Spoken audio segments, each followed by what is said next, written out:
Iginiit ng National Security Council at Armed Forces of the Philippines na matibay ang hawak nilang mga ebidensya laban sa Chinese national na inaresto kamakailan dahil sa umano'y pang-iispiya.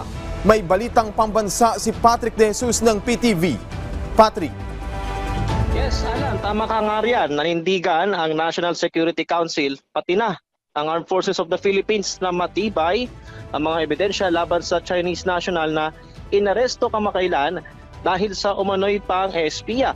Ito'y sa kabila na naging pahayag ng asawa ng dayuhan kung saan sinabi nitong hindi espiya ang inarestong suspect at ang kanyang trabaho raw ay may kaugnayan sa kumpanya ng self-drive na sasakyan.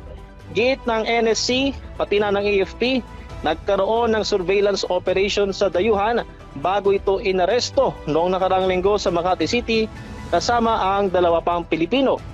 Dagdag ni NSC Assistant Director General Jonathan Malaya. Ito Alan sabi niya, asahan na mas marami pang maaresto sa mga susunod na araw dahil sa umano'y pang-espiya. Kaugnay naman ito ay suportado ni Retired Associate Justice Antonio Carpio ang pag-amyenda sa espionage law ng Pilipinas. Ani Carpio, marami nang dapat i-update sa batas dahil na rin sa nagbabagong banta sa seguridad.